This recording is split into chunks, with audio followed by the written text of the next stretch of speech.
Assalamualaikum warahmatullahi wabarakatuh. Saya Hoirunisa dari jurusan Akuntansi Syariah semester 3 kelas A. Di sini saya akan memaparkan materi mengenai akad murabahah. Apa sih yang dimaksud dengan akad murabahah? Akad murabahah adalah transaksi penjualan barang dengan menyatakan harga perolehan dan keuntungan yang disepakati oleh pembeli dan penjual.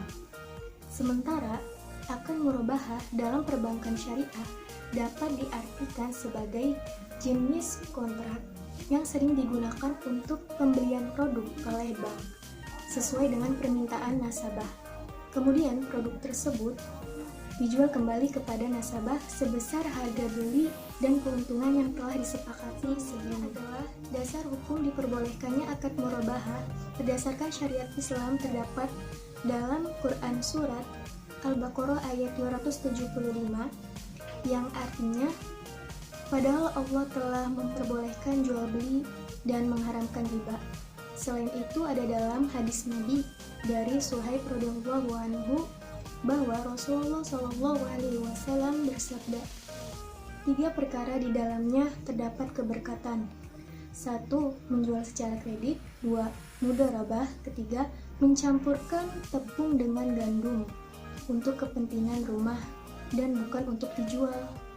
Hadis riwayat Ibnu Majah, Sublu As-Salam. Kemudian apa saja rukun dan syarat untuk melakukan akad murabahah ini? Untuk rukunnya itu terdapat 5. Yang pertama pembeli, kedua penjual, ketiga barang yang diperjualbelikan, keempat harga barang, dan kelima penyertaan serah terima atau ijab qabul. Lalu apa saja syarat-syaratnya? Syarat untuk orang yang berakad yaitu harus cakap hukum dan tidak dalam keadaan terpaksa. Kemudian barang yang diperjualbelikan bukan termasuk barang haram, baik dalam jenis maupun jumlahnya. Lalu harga barang harus dinyatakan secara transparan dan cara pembayarannya pun harus disebutkan secara jelas.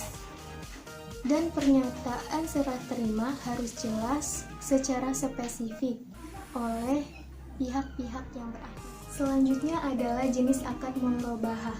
Akad murabahah dibagi menjadi 2, yaitu murabahah dengan pesanan dan murabahah tanpa pesanan.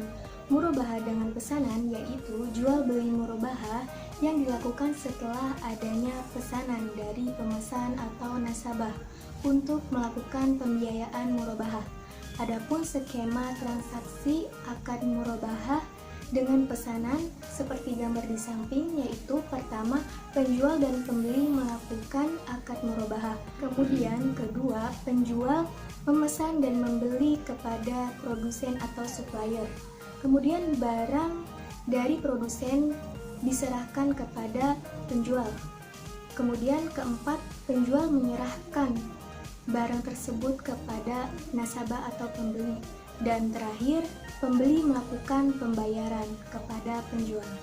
Sedangkan murabahah tanpa pesanan yaitu jual beli murabahah tanpa melihat adanya pemesan atau nasabah atau tidak, sehingga penyediaan barang tetap dilakukan oleh penjual atau bank itu sendiri.